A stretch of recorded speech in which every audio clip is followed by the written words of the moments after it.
조루증은 정의하기가 상당히 까다로운 질병인데요. 왜 사정시간이 빠른지, 왜 조루증이 생기는지, 그렇다면 그 해결책은 어떻게 되는지에 대해서 그래프를 보면서 이해하기 쉽게 설명을 드리려고 합니다. 일단 조루증은 정의가 굉장히 다양한데요. 간략하게 보면 임상적으로는 저희가 이제 시간으로 정의를 할 수밖에 없는데, 삽입 후에 2분 이내에 사정하는 것을 이제 조루증이라고 합니다. 먼저 그래프로 설명을 드리면 X축을 시간이라고 하고 Y축을 사정 반응이라고 한다면, 성관계를 시작해서 사정 반응이 이까지 올라왔을 때 사정이 시작되는 여기를 저희가 보통 이제 역치라고 합니다. 성관계 삽입 후에 역치까지 도달하는 시간을 우리가 사정 시간이라고 합니다. 그럼 이제 조루증이 왜 생기냐면은 이 사정 시간이 짧아야지 조루증이 생기는 건데, 이 그래프에서 보시면 이 사정 시간이 짧으려면 역치가 낮거나 역치가 낮아지면 보시면 이제 사정 시간이 이렇게 이제 짧아지게 되는 거죠. 아니면 이제 역치는 동일한데 기울기가 급하게 올라가야지 사정 시간이 짧아지게 되는 겁니다.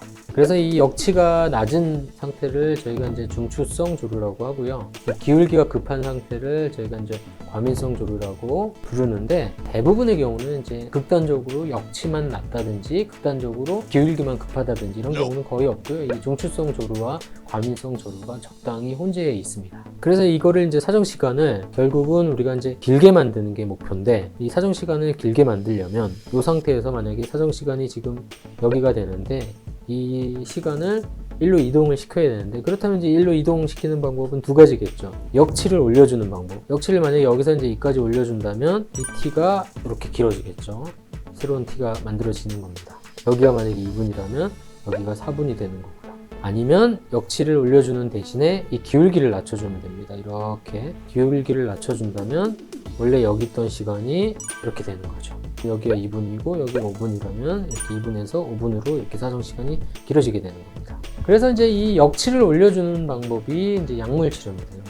약물은 크게 보면 이제 프릴리즈라는 약과 네노마라는 약이 있고요. 이 두 가지 다 이제 성관계 하기 전에 이제 매번 복용을 해야 되고요. 복용을 하면 이 역치가 올라가는 그런 효과를 기대할 수가 있습니다. 이 기울기를 낮춰주는 방식이 이제 수술입니다. 수술은 크게 보면 이제 내부신경 차단술이 있고요. 아니면 이제 귀도 필러, 귀도에 필러를 주입해서 귀도 감각을 좀 떨어뜨려서 이제 사정 시간을 연장시키는 방법이 있습니다. 이 두 가지 방법 모두 다 이제 이 기울기를 낮춰주는 방식으로 진행이 되기 때문에 효과는 거의 비슷하다고 할 수가 있겠습니다. 그러면 이제 모든 사람이 다 효과가 있느냐, 수술에? 약물도 마찬가지고요. 그렇지는 않습니다. 되게 러프하게 보면 수술이든 약물이든 대개 한 20%는 효과가 미미하거나 없는 걸로 되어 있는데, 수술이 효과가 없는 이유에 대해서 제가 설명을 좀 드리면, 예를 들면 이제 역치가 만약에 이렇게 돼 있다고 보면 기울기가 이렇게 돼서 사정 시간이 이 정도였는데 이거를 이렇게 길어지게 만들어야 되는데, 이거를 이제 더 완만하게 수술로 이렇게 완만하게 이렇게 만들었면 이제 수술 시간이 이렇게 되겠죠. 대충 봐서는 한 2배 정도 이렇게 길어졌지만, 그러면 이제 대부분 느끼겠죠. 예를 들면 뭐 2분에서 4분이 되었다. 그럼 대부분 느끼겠죠, 이거를.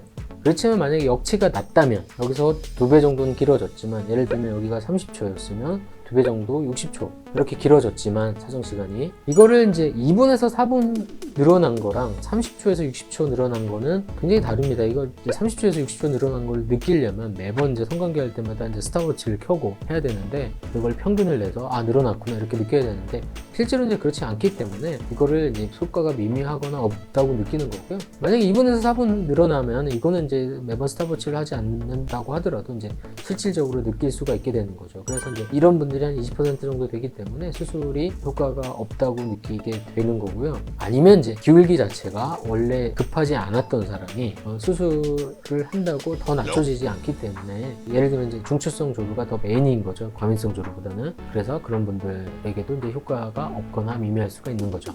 그렇다면 이제 약물은 효과가 없는 사람들이 있는데, 그것도 마찬가지로 이제 기울기는 동일한 거죠. 약물이 기울기를 이제 변경시켜 주지는 않는데, 만약에 이제 이런 역치였는데 약물을 복용을 해서 이렇게 됐다. 그러면 이제 이 시간이 이렇게 길어지는 건데, 마찬가지로 이 시간이 만약에 2분에서 4분이었다. 그러면 이제 느끼는데, 이 역치가 이제 처음부터 굉장히 낮아가지고 이게 이제 30초에서 이게 약을 써서 이 역치가 이렇게 변해서 1분이 됐다.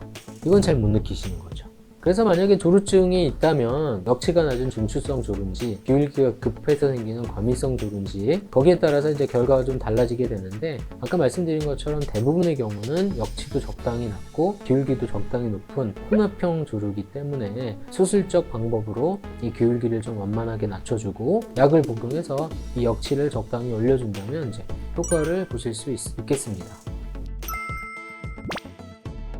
지금까지 이제 조루증이 생기는 이유와 조루증을 개선시키기 위한 약물 치료, 수술법에 대해서 알아봤는데요. 사실은 이제 조루증과 사정 반응에 대해서 완벽하게 이론적으로 알려져 있지는 않습니다. 이제 제가 오늘 설명드린 거는 이제 지금까지 의학적으로 알려진 바를 토대로 이해하기 쉽게 이제 간략한 설명을 드린 거고요. 조루증이 있으시다면 이렇게 이제 약물 치료와 수술적 치료로 얼마든지 개선시킬 여력이 있으니까 병원에 방문하셔서 상담을 받으시는 것이 도움이 될 것 같습니다.